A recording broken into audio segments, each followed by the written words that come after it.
6 months with the Meta glasses. My thoughts and experiences with the Meta glasses.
Okay, welcome back to the channel. Today's video, we're going to be talking about the Meta glasses.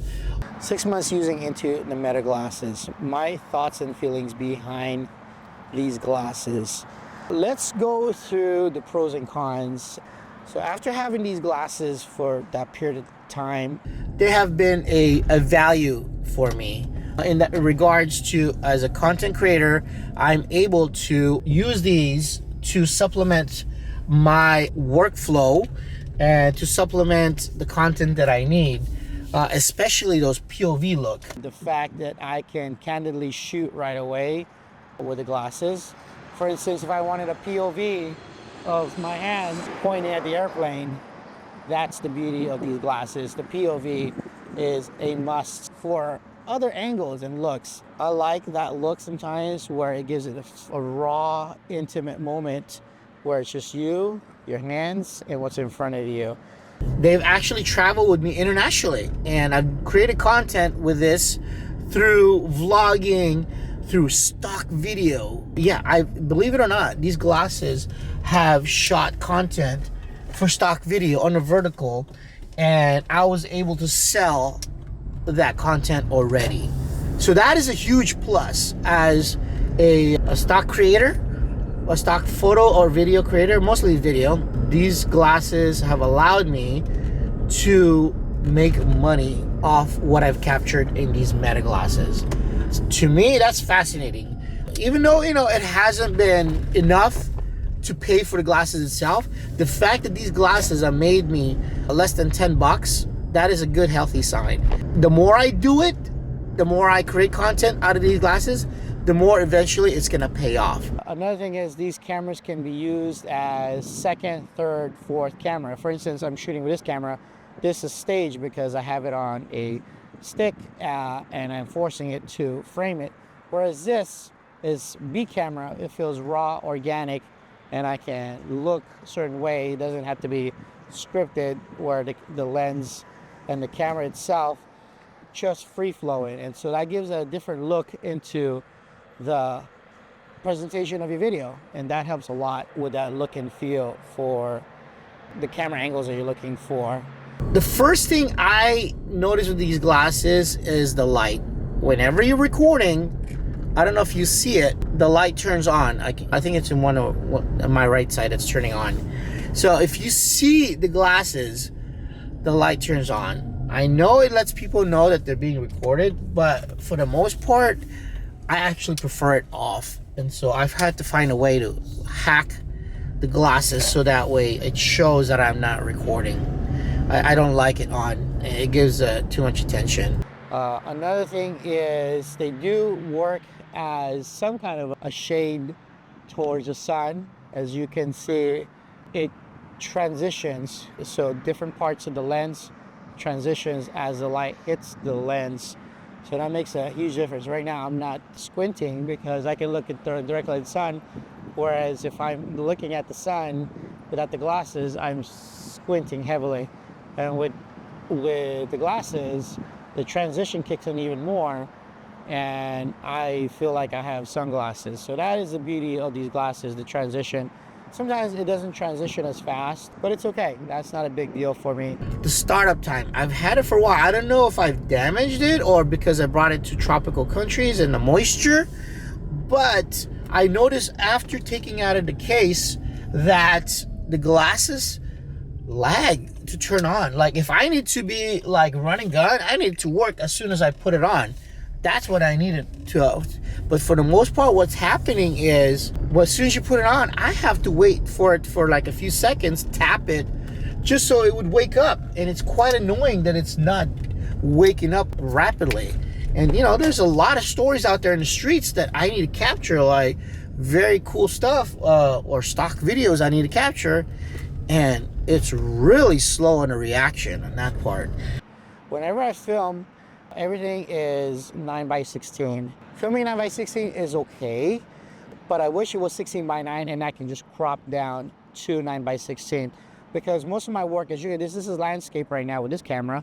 This becomes 16:9. In order for me to use it, I need to expand it, and it becomes pixelated, or there's borders, and that's quite annoying. And I know these are meant for vlogging vertical style, but for the most part, I'd rather be 16:9, and then I choose to do it that way. So I don't know if there is an update that will allow me to shoot 16:9, but I wish there was. So that way it's consistent with the framing of what I shoot with this camera. I have to charge it to the damn case. I have to put it back in the case when I need to charge it. I wish there was a way to just charge it directly here with a Type-C, like maybe take out a case and then charge it that way. But no, I have to charge it with the case. It's not the end of the world with charging it that way. Whenever you're filming, if you want to use it live on Instagram, they brand it as shot with Meta. I wish they would take that out, because if this is like new technology in the last year or so, I want to be ahead where I can show something cool without promoting the Meta glasses for them. You know, I want it to be as unique as possible so I can stand out even more. But if everybody gets it, then it's gonna look the same. You know what I'm saying? It's like, Meta, I know that you're trying to brand your stuff through Instagram, but I already bought the lens. I don't need you to advertise on behalf of my video. You know what I'm saying? It's like, it's fine if you're paying me to advertise on my video. But yeah, I know I'm using the Instagram platform, but shit, like everybody else is using the platform, but because of these glasses, you're gonna have to brand Meta on top of that. Shot with Meta. I don't like that. To me, that's that doesn't help me as a creator that's trying to stand out and be more unique and trying to be advanced in the tech. The battery life on these lenses don't last very long. And especially if you are listening to music, they really absorb the battery a lot quicker. And so like if I'm like listening to a YouTube podcast, it's not advisable, because if you listen to podcasts and you need it to work for the camera, like you got to charge it again. I can't properly see through these glasses as reading glasses.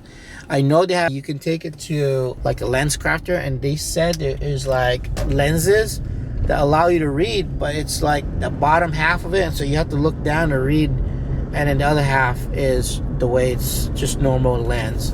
I don't know if I can work with that. So looking up and down, you don't have to do these anymore, and you can kind of be incognito while filming at the same time, right? So it doesn't look suspicious that you're filming. The comfort, you know, the comfort of having a camera in my head makes a huge difference. I don't have to have the phone in my hand and filming this way. I like the weight of these glasses. They're heavy enough that it feels like they're snug in your face. So I got the extra size bigger just so I have coverage.